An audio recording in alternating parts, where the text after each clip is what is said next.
प्रत्येक माणूस आपल्या आयुष्यात पुढे जाण्याचा प्रयत्न करतो. यासाठी तो संपूर्ण मेहनत आणि प्रामाणिकपणे आपले कार्य सुरू ठेवतो. यानंतर काही लोक आयुष्यभर गरिबीचा सामना करत राहतात. खूप मेहनत करूनही ते श्रीमंत होण्याचे स्वप्न पाहतात, परंतु त्याचे हे स्वप्न पूर्ण होत नाही. यामागे अनेक कारणे असतात जी माणसाला समजत नाही, कारण ती त्यांना माहीत नसते. वास्तुशास्त्रानुसार अनेक अशा गोष्टी आहेत ज्यामुळे घरात सतत दारिद्र्यता राहते आणि माणूस आपल्या नशिबाला दोष देत राहतो. आपल्या हिंदू धर्मामध्ये माता लक्ष्मीला धनाची देवी मानले जाते. तर एखाद्या व्यक्तीला आपल्या जीवनात धनप्राप्ती करण्याची असेल तर त्यासाठी माता लक्ष्मीला प्रसन्न करणे फारच गरजेचे आहे. असे म्हटले जाते की कोणी व्यक्ती माता लक्ष्मीला प्रसन्न करण्यात यशस्वी होतो तर त्याला कधीही आर्थिक अडचणीचा सामना करावा लागणार नाही. आपण त्याला आपल्या प्रत्येक कार्यात अपार यश मिळते. पण अनेकदा असे पाहिले गेले आहे की व्यक्तीला आपल्या आयुष्यात आर्थिक तंगीचा सामना करावा लागतो.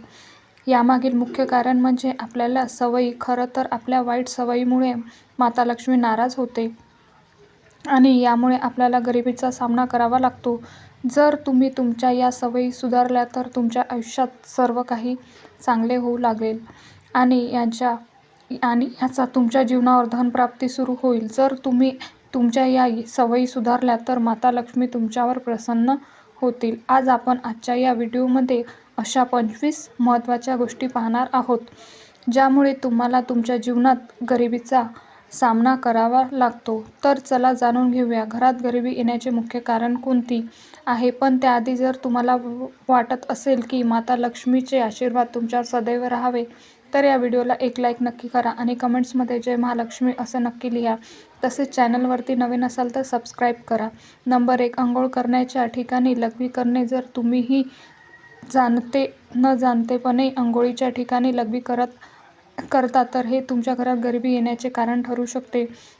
नंबर 2, दातांनी नखे कापणे. जे लोक दातांनी नखे कापतात ते नेहमी गरिबीच्या अंधारात जगतात. दातांचे नखे कापणे फारच अशुभ मानलं जाते. असे केल्याने धनहानी होते आणि व्यापारात प्रगती मार्ग हळूहळू बंद होते. नखे नेहमी योग्य यंत्राने कापावी आणि शुक्रवारचा दिवस नखे कापण्यासाठी सर्वात शुभ मानला जातो.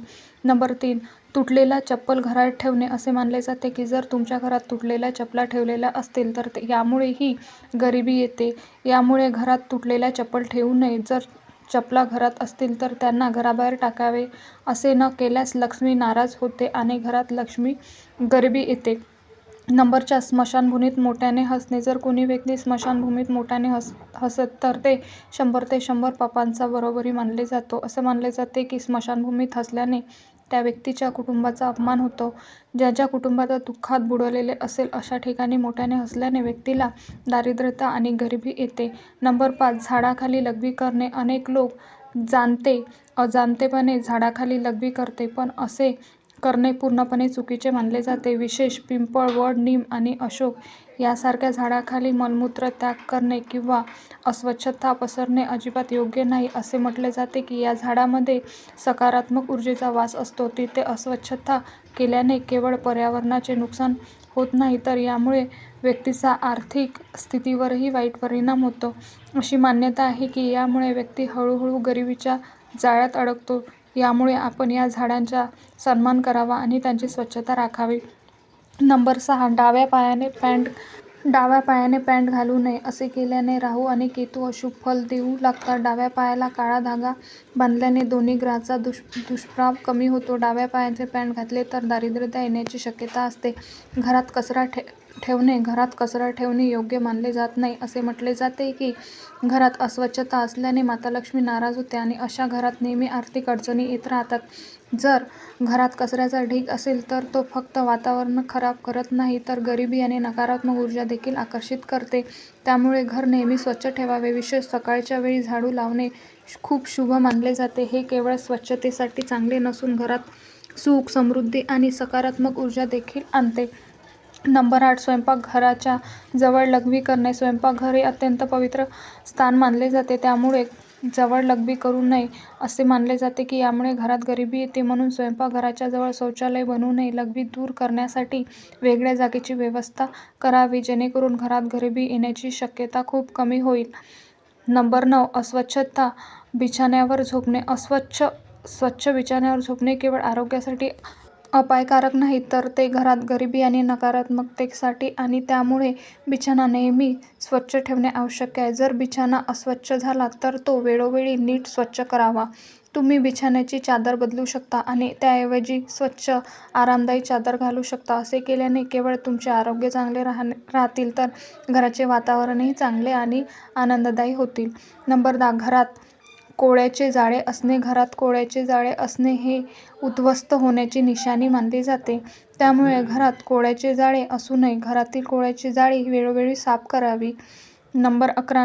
नळातून पाणी गळणे. जर तुमच्या घरात गरिबी किंवा आर्थिक तंगी असेल तर त्यामागचे कारण नळातून पाणी गळणे असू शकते. असे म्हटले जाते की ज्या घरात नळातून पाणी गळते तिथे संपत्ती टिकत नाही. जर तुमच्या घरातही नळ गळत असेल तर तो त्वरित दुरुस्त करा. नळ नेहमी व्यवस्थित बंद करा आणि तो अर्धा किंवा सैल सोडण्याची चूक करू नका. अशा छोट्या गोष्टींकडे लक्ष दिल्याने केवळ पाण्याची नासाडी थांबेल, नाही तर घरात सकारात्मक आणि समृद्धीही राहील. नंबर 12. वासना आणि रागाने भरलेले असणे. जो व्यक्ती नेहमी वासना आणि रागाने भरलेला असतो त्याच्या आयुष्यात प्रगती हळूहळू थांबते. नेहमी वासनामध्ये अडकलेली लक्ष कामात लागत नाही. यामुळे घराची आर्थिक स्थिती बिघडते. जो व्यक्ती रागीट असतो त्याला नेहमी काम मिळण्याची शक्यता कमी होते. त्यामुळे तो व्यक्ती हळूहळू गरीब होतो. नंबर 13. महिलांनी बसून केस बांधावे. शास्त्रानुसार महिलांनी नेहमी बसूनच केस बांधावे. उभे राहून केस बांधणे अशुभ मानले जाते आणि असे केल्याने घरात गरिबी आणि दारिद्र्यता येण्याची शक्यता वाढते. त्यामुळे महिलांनी नेहमी शांत मनाने आणि बसूनच केस बांधावे. हे केवळ अशुभ नसते, तर घरात सुख, समृद्धी आणि सकारात्मक टिकून ठेवण्यास मदत करते. नंबर 14. घरात पूजा न करणे. ज्या घरात पूजा केली जात नाही त्या घरात गरिबी येते. अशा अनेक घरांचे उदाहरण आहे जिथे पूजा केली जात नाही आणि त्यामुळे त्यांची परिस्थिती बिघडते. अशा घरामध्ये नकारात्मक ऊर्जा वास करते आणि त्यामुळे कोणतेही काम यशस्वी होत नाही. तुम्ही जर घरात पूजा करत असाल तर तुम्ही पूजा केली पाहिजे, हे खूप महत्त्वाचे आहे. तुम्ही कोणत्याही देवाची पूजा करू शकता, याने काही फरक पडत नाही, पण पूजा आवर्जून केली पाहिजे. नंबर 15. संध्याकाळी झोपणे. संध्याकाळी झोपणे अशुभ मानले जाते. असे मानले जाते की यावेळी घरात दिवा लावण्याची वेळ आणि जागरण केल्याने माता लक्ष्मी प्रसन्न होते. असे म्हणतात की संध्याकाळी माता लक्ष्मी प्रत्येक घरात एकदा तरी येतात. जर यावेळी कोणी झोपलेले सापडले तर माता लक्ष्मी नाराज होतात. त्यांची नाराजी हळूहळू घरात गरिबी आणि अशांतता आणते. त्यामुळे यावेळी झोपण्याऐवजी पूजा किंवा घरातील कामावर लक्ष केंद्रित करणे अधिक शुभ मानले जाते. नंबर 16.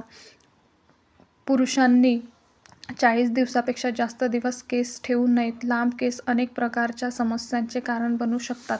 कधीकधी हे केस अन्नाद्वारे शरीरात जातात, त्यामुळे अनेक आजार होऊ शकतात. शास्त्रानुसार 40 दिवसापेक्षा जास्त केस वाढवणे अशुभ मानले जाते. त्यामुळे वेळोवेळी केस कापणे केवळ आरोग्यासाठी चांगले नाही, तर हे शुभही मानलं जातं. नंबर 17. उलटं झोपणे. अनेक लोक उलटं झोपण्यात आराम मानलं जातं, पण त्यांना हे माहीत असले पाहिजे की ही सवय त्यांच्या आरोग्यासाठी खूप हानिकारक ठरू शकते. वैज्ञानिकदृष्ट्या यामुळे हार्ट अटॅक येण्याची प्रमाण वाढते. त्यामुळे सुलटे झोपावे. नंबर 18. रात्री पाणी उघडे ठेवणे. रात्रीच्या वेळी पिण्यासाठी पाणी उघडे ठेवणे योग्य नाही. ते झाकून ठेवावे जेणेकरून ते स्वच्छ आणि सुरक्षित राहील. नंबर 19. मेणबत्ती किंवा दिवा फुंकर मारून विझवणे. मित्रांनो, तुम्ही नक्कीच वडीलधाऱ्यांकडून ऐकलं असेल की मेणबत्ती, अगरबत्ती किंवा दिवा फुंकर मारून विझवू नये. असे करणे अशुभ मानले जाते. नंबर 20. खोटी शपथ घेणे. खोटी वचने किंवा खोटी शपथ घेतल्यामुळे व्यक्तीच्या जीवनात अडचणी वाढतात. ही सवय जीवनात अशांतता आणि समस्या निर्माण करू शकते. नंबर 21. रात्री झाडू मारणे. रात्रीच्या वेळी झाडू मारणे अनुचित मानले जाते. असे केल्याने घरातील समृद्धी आणि सुखशांती नष्ट होते. नंबर 22. लसूण कांद्याची साल जाळणे. काही महिलांना लसूण आणि कांद्याची चुलीमध्ये जाळून नष्ट करतात, पण असे करणे योग्य नाही. यामुळे घरात अन्नाची बरकत कमी होते. नंबर 23. साधू आणि फकीर यांचा अपमान करणे. जर तुमच्या घरी कोणी साधू किंवा फकीर आले असतील तर त्यांचा कधीही अपमान करू नये. असे मानले जाते की यामुळे ही तुमच्या घरात गरिबी येते. साधू आणि फकीर यांना काहीतरी दान द्यावे. काही दिल्याशिवाय त्यांना घराबाहेर पाठवू नये. असे मानले जाते की कधीकधी एखादा सिद्ध साधू जर तुमच्या घरात आला आणि तुम्ही त्यांचा अपमान केला तर त्याचे शाप तुमच्यावर लागू शकते आणि घरात गरिबी येऊ शकते.